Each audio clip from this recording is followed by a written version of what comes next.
Ton tour viendra. Que Dieu bénisse en train d'écouter ce temps d'affectation, l'évêque Esaïe Diloka. Dieu a choisi ces beaux moments pour exhorter ta vie, pour réconforter, mettre encore du souffle dans votre vie. Soyez bénis, arrosés par la main droite du Seigneur Jésus-Christ. Nous sommes dans les livres de Luc, chapitre 1, verset 5. C'est une histoire où nous voyons sacrificateur, Zacharie et sa femme Élisabeth, tous deux irréprochables, demeurant dans la parole du Seigneur. Ils étaient justes, mais Zacharie avait une seule chose, c'est sa femme qui était stérile. Écoutez, j'aimerais simplement vous exhorter. Aujourd'hui, Dieu m'a mis à cœur de vous dire, il ne déçoit personne. Zacharie qui était le sacrificateur,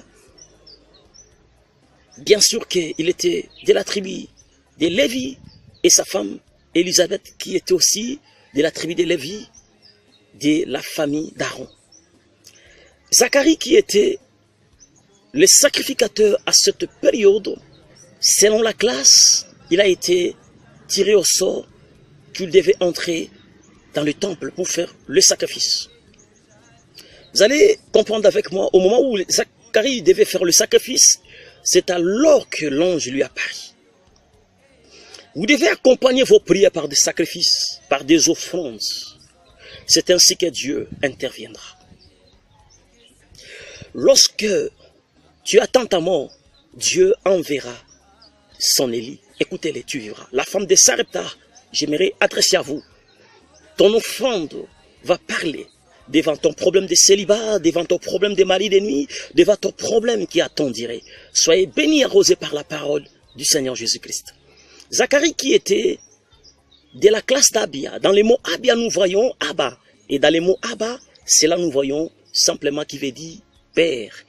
Alors Père veut dire, lorsqu'un Dieu vous dit Abba, il vous dit simplement la source, la fontaine, l'initiateur, celui qui a mis au monde, ou celui qui a donné la vie. C'est ça la signification de Abba.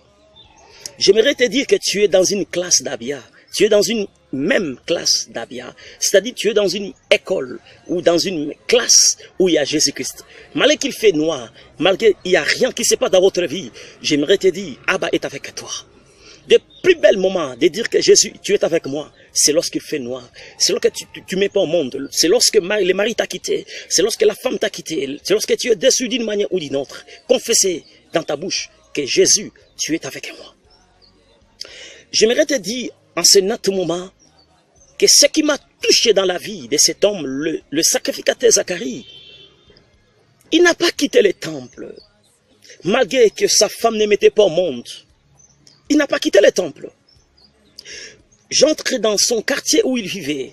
Peut-être il a été injurié, parce qu'on disait, lui qui marche dans la sanctification, lui qui est un homme de jeûne, de veille, de prière, lui qui nous exhorte, nous prêche la parole du Seigneur, regarde l'état de sa vie. Regarde son identité.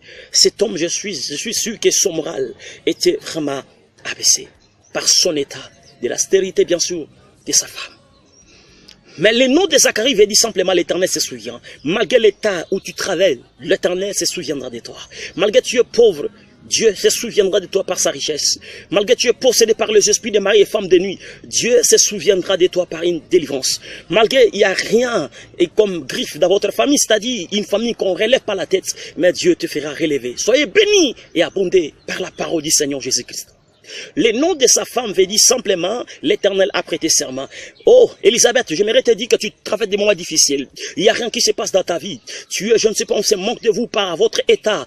Oh, laissez-moi te dire, Élisabeth, que Dieu a prêté serment que tu ne seras pas stérile. Dieu a prêté serment que tu seras délivré. Dieu a prêté serment que ton identité changera. Et tout le monde constatera que Dieu a passé dans votre vie. Soyez bénis, arrosés par la parole du Seigneur. Dieu ne te déçoit jamais. Dieu ne déçoit personne. Dieu t'affecte toi pendant qu'il n'y a rien. Pendant que tu es devenu seul. Pendant que tout le monde se moque de vous. Et tu as qu'une seule identité en vous. C'est la maladie intérieure. Ça dit que tu commences à se plénicher, et moi qui ai aidé les gens, voilà comment je suis devenu. Dieu se souviendra de toi. J'aimerais te dire qu'il m'a dit, ne quitte pas les temples, ne quitte pas les sacerdoces. Toi qui écoutes cette vidéo de l'espoir et de l'éléphant, il m'a dit de t'encourager. Retourne dans ton amour des jeunes prières, dans ton amour de veiller, de retraite, retourne, enflamme-toi, Dieu est avec toi, Dieu t'attend dans le moment où tu vas les chercher, Dieu on les cherche, il est avec toi, malgré qu'il fait noir, mais Dieu, il te fera une surprise. J'aimerais clôturer par ces termes. Écoutez-moi s'il te plaît. Dieu ne prive pas, même à celui qui ne prive pas, une opportunité. Le Dieu des opportunités existe. Il y a une opportunité devant toi. Dieu t'ouvrira des grands horizons.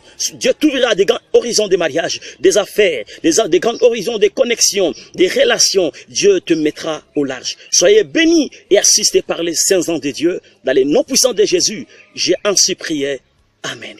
Que Dieu vous bénisse.